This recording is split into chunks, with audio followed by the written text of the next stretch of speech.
I have got the best onion soup recipe for you today. It's not a traditional onion soup. It's an onion soup that's a little bit better for us, but still so delicious. And we can use our sweet Vidalia onions in it because that's what it calls for, sweet onions.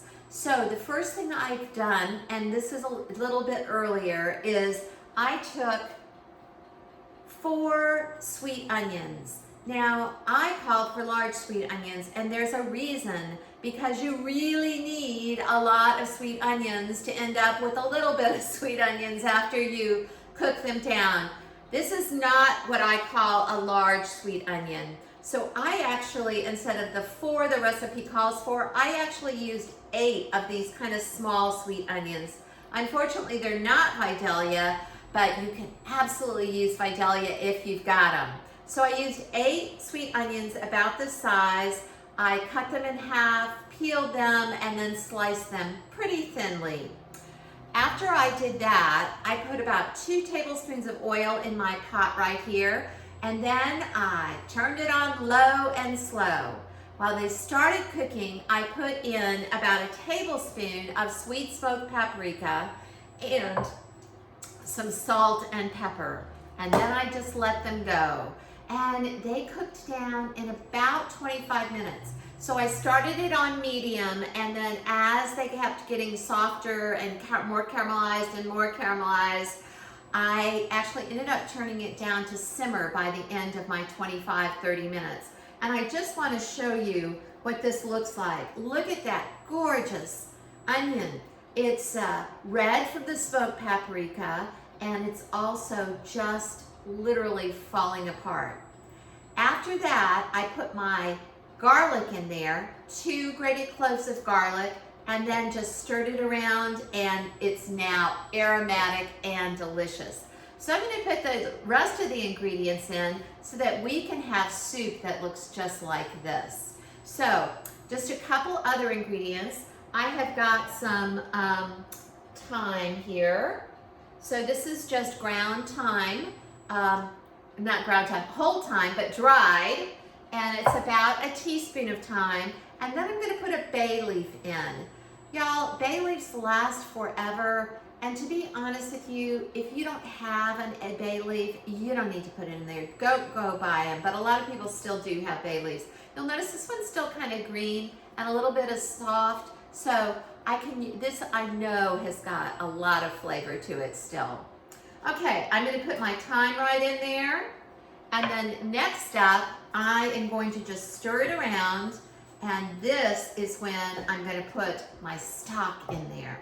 So this is just some regular old veggie stock, and you can tell I made it. It's got a few little pieces still floating in there. I'm going to start with 4 cups of veggie stock. I typically put between 4 and 6 cups of veggie stock, and you think, oh my gosh, with all those onions, but y'all, those onions cook down to nothing. So depending on how much veggie stock you put in here will be how much of a yield your soup recipe will have. And you know what? 4 cups looks like enough for my soup today. So I'm going to let that hang out for a moment.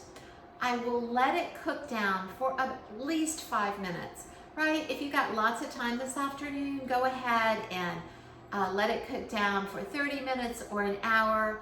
All it can do is just help meld your flavors and make them wonderful.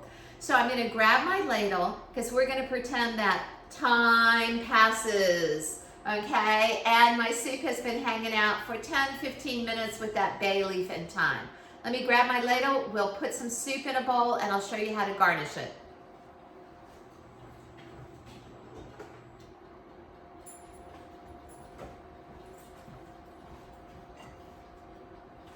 So here's my soup bowl, and I'm just going to grab some of the soup out of here. Oh my gosh, it looks so good, and it's so beautiful with that smoked paprika color. So here we go. And so this is even gluten-free, right? Because we're not putting the bread in there. Then all I'm going to do is just top my soup. I've got a couple cups of shredded Jarlsberg cheese. You could use any kind of Swiss cheese. I'm gonna go ahead and put that on top. And next thing that's gonna happen, you see I put it on a sheet tray. This baby is going right into the oven under the broiler. So it'll take just a couple minutes, and really watch it. I usually set my timer for 2 minutes and then check it. If it's not done, I put it in for another minute. So look at this yummy soup. It's all ready to go. This I just took out of my broiler. You can see it's got so much beautiful color because of the smoked paprika. It's got a big old yummy blob of cheese on top, but yet it's made with veg stock and just a few really good ingredients for us so we can be sure that we're eating well. Until the next recipe, have fun in the kitchen. Let us know if you made this soup, and we'll look forward to seeing you soon.